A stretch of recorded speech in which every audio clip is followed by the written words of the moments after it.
এই মুহূর্তে সবচেয়ে বিরাট বড় খবর, ডিএ নিয়ে কড়া পদক্ষেপ নিলেন সংগ্রামী যৌথ মঞ্চ।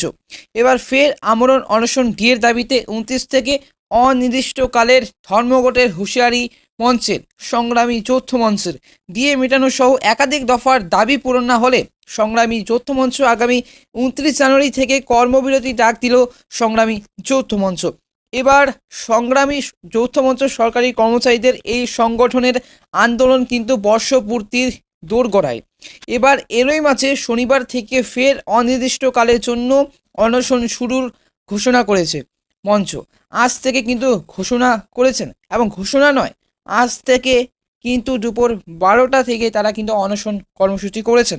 তবে এই যে গত বছর ডিএ আন্দোলনকারীদের টানা অনশনে ভেঙেছিল মমতা বন্দ্যোপাধ্যায়ের রেকর্ড, তবে বছর ঘুরেও ডিএ মেটানোর দাবি মানেননি সরকার।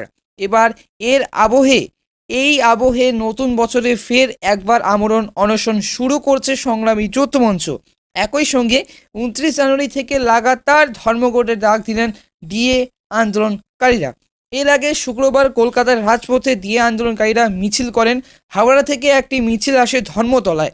এবার অপর এক কোটি মিছিল আসে শিয়ালদা থেকে। একদিকে আদিবাসী দাউতা মঞ্চের তরফ থেকে তাদের কর্মী সমর্থকরা ডিএ আন্দোলনকারীদের মিছিলে কিন্তু যোগ দিয়েছিলেন গতকাল।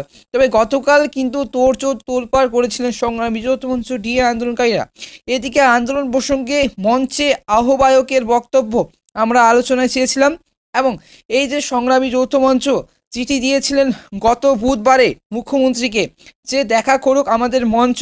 গতকাল কিন্তু মুখ্যমন্ত্রী দেখা করেননি, মুখ্যমন্ত্রীকে আহ্বান জানানো হয়েছিল, কিন্তু আজকে আমাদের মঞ্চে উনি আসেননি। আজকে শনিবার, এই যে 259তম দিন ধরে আজকেও কিন্তু তারা অনশন করছে সংগ্রামী যৌথ মঞ্চ 259 দিন ধরে। গতকাল সমাবেশ করার সত্ত্বেও আজ কিন্তু অনশন করেছেন, এবং মুখ্যমন্ত্রী কিন্তু আসেননি দেখা করতে, এবং মুখ্যমন্ত্রীকে আহ্বান জানানোর পরও কিন্তু আজকে আমাদের মঞ্চে উনি আসেননি। এবং এই যে ভাস্কর ঘোষ বলেন যে সরকার কোনো প্রতিনিধি পাঠাননি, তাই পূর্ব ঘোষণা অনুযায়ী আমরা এর শেষ দেখে ছাড়ব, এবং যতক্ষণ না ডিএ দিচ্ছে রাজ্য সরকার ততক্ষণ পর্যন্ত কিন্তু আন্দোলন চালিয়ে যাবে। এবং আগামী কিন্তু 29 জানুয়ারি অনির্দিষ্টকালের জন্য ধর্মঘট করা হবে দুপুর 12টা থেকে। এদিকে মুখ্যমন্ত্রী প্রশাসনিক বৈঠকে ঘোষণায়, এদিকে কাজে ফাঁকি দিলে কর্মচারীদের বৈঠক এবং বেতন কাটার বার্তা দিয়েছে নবান্ন। এই আবহে ভাস্কর ঘোষের বক্তব্য যে সরকার যা খুশি তা করতে পারে না, আমরা আমাদের ন্যায্য দাবির কথাই বলছি। দীর্ঘ অপেক্ষার পরও কিন্তু তা না মেটায় এই ধর্মঘটের কর্মসূচি।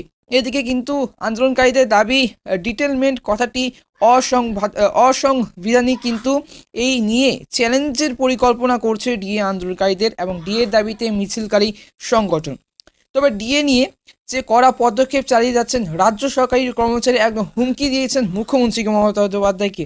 এদিকে আন্দোলনকারী জানিয়েছেন 29 জানুয়ারি থেকে কিন্তু আন্দোলনকারীরা সরকারি কর্মচারী কোনো সরকারি কাজ করবেন না, কিন্তু আন্দোলনকে আরও শক্তিশালী করতে রাজ্যের বিভিন্ন সরকারি অফিসে কিন্তু গিয়ে প্রচার করা হবে বলেও কিন্তু জানানো হয়েছে।